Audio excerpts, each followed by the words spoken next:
स्वयं को जानना एक गहरी, गंभीर चुनौती है। हम अपने बारे में जो मानते हैं, वह वास्तव में हमारे विचारों, संस्कारों और समाज द्वारा बनाए गए चित्रों का प्रतिबिंब होता है। हम सोचते हैं कि हम जानते हैं कि हम कौन हैं, लेकिन क्या हमने कभी इस पर विचार किया है कि यह मैं कौन है? यह पहचान, यह स्वयं वास्तव में है क्या? जब हम अपने भीतर की गहराइयों में उतरते हैं, तो सबसे पहले हमें अपने विचारों और विश्वासों से मुठभेड़ करनी पड़ती है।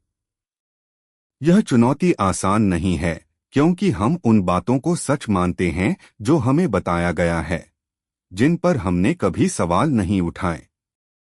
लेकिन खुद को जानने के लिए यह जरूरी है कि हम उन सभी बाहरी छवियों, विश्वासों और प्रभावों को छोड़ें जिन्हें हमने अपनाया हुआ है। स्वयं की पहचान की इस यात्रा में हमें अपने मन की सीमाओं को देखना होगा। मन लगातार विचारों, इच्छाओं के जाल में उलझा रहता है। जब तक मन इन सीमाओं से मुक्त नहीं होता, तब तक हम स्वयं को पूर्ण रूप से जान नहीं सकते। यह पहचान का एक गहन संघर्ष है, जहां हमें अपनी कमजोरियों, इच्छाओं और उन सभी चीजों का सामना करना पड़ता है जिन्हें हमने शायद लंबे समय से अनदेखा किया है।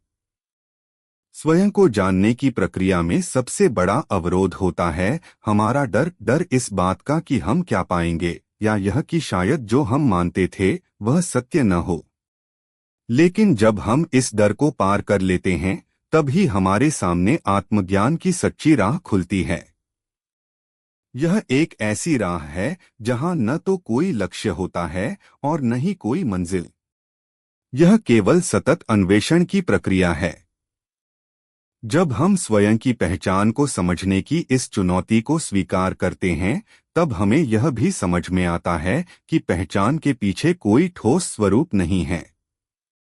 यह मैं जो हम समझते हैं, वह केवल एक छाया है। पहचानने की इस यात्रा में हम पाते हैं कि वास्तविकता में हम स्वयं एक बहती हुई नदी के समान हैं, जो निरंतर प्रवाहित होती रहती है, जिसमें कोई स्थायित्व नहीं है। तो क्या हम वास्तव में स्वयं को जान सकते हैं? यह प्रश्न ही हमें और गहराई में ले जाता है। जब हम यह समझ लेते हैं कि स्वयं की पहचान केवल एक भ्रम है, तब हम उन सारी बाधाओं से मुक्त हो जाते हैं जो हमारी समझ को सीमित करती हैं।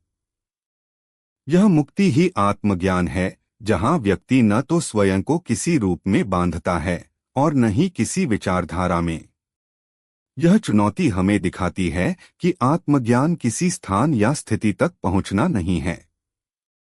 यह एक मुक्त बहाव है, एक स्वतंत्रता की स्थिति है, जहां केवल शुद्ध चेतना होती है, बिना किसी पहचान के, बिना किसी बंधन के।